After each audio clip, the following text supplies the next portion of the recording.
เลยบ้านป่าเหียงมาแล้วก็จะไปตอนนี้เนาะก็เข้าเขตป่าเหียงเข้าเขตอันปันใต้บ้านปันใต้ตรงนี้เป็นเส้นแบ่งเขตระหว่างปันใต้กับปันเหนือปันใต้กับป่าเหียงบ้านนี่ก็พระอาทิตย์กำลังจะตกอัสดงคตถนนเงาพะเยาเนาะเลนนี้วิ่งเข้าเงาเลนลายพุ่นวิ่งเข้าพะเยาฝั่งถนนทางนี้ที่แรกว่าจะพักที่นี่แต่เข้าตรวจสอบดูห้องน้ำแล้วห้องน้ำบ่มีไฟก็โดนลื้อไปหมดละแต่ว่าติดครับป่าจ้าบ้านป่าเหียงนี่ก็มีป่าจ้าแหมหลังนึง มีเมนแหมหลังนึงมีชาปนสถานอีกหลังนึงของบ้านปันใต้กับป่าเหียงติดกันนี้ปันใต้ไปสำรวจดูตะกี้ก็น้ำมีน้ำมีไฟนะก็เลยว่าย้ายมาเพศดีกว่ามีชิดเลือกอยู่ยังเจ้าอยู่เนาะก็เลือกได้ถ้ามาค่ำกว่านี้ก็เลือกบัตรตันละเดี๋ยวจะต้องเข้ารายการอยู่นี่ปลามาดูอีกทีนึง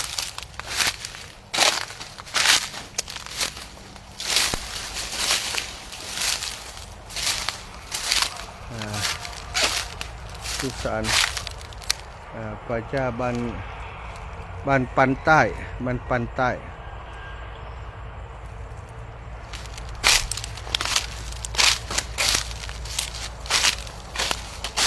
ห้องน้ำนี้ก็มีน้ำอยู่หน่อยนึงเปิดน้ำไว้ตะกี้หมดละยุบละมีต้นโพมีลูกขเทวดาอยู่ด้วยเทวดาเจ้าติเจ้าตังมานอนตัวอีก1 คืนช่วยดูแลปกปักรักษามาขออาศัยอยู่1 คืนแต่ถ้าปะติอยู่ที่พักละ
สัมภาระ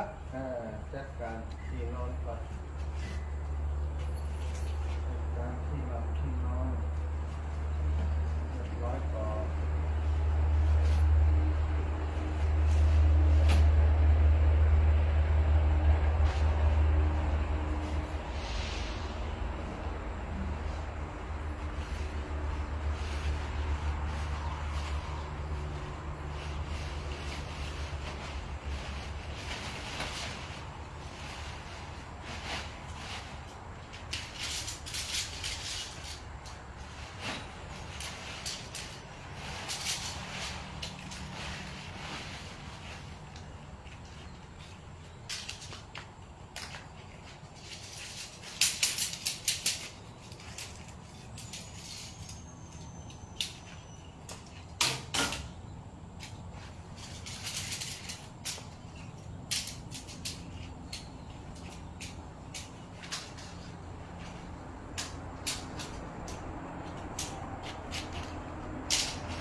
เสร็จแล้วสำหรับวันนี้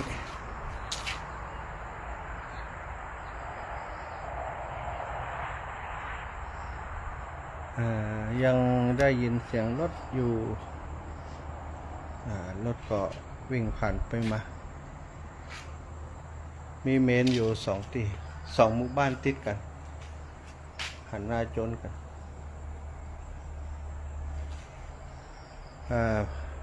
ไฟมีปัญหาเปิดจ้ำไฟเข้ากับพัดลมถ้าเปิดไฟก็พัดลมกดติดหมด จำเป็นต้องปิดไฟเอาละเรียบร้อยเนอะสุดสำหรับคนติดตามการเดินธรรมยาตราเพื่อการศึกษาตอนนี้ได้ปามาถึงที่พักแล้วเนาะเดี๋ยวก็จะได้ส่งน้ำเตรียมตัวเข้ารายการต่ออีกขอบคุณแม่บัวลอยสายเขียวลูกสาวรัศมีแคลำสูงแม่จันขุมคำแม่สุแก้วคำอ้วนแม่ติ๊บกาฟังแม่เรนูชัยวงศ์นายห้อยยอดรักหลายท่านหลายคนขอบคุณ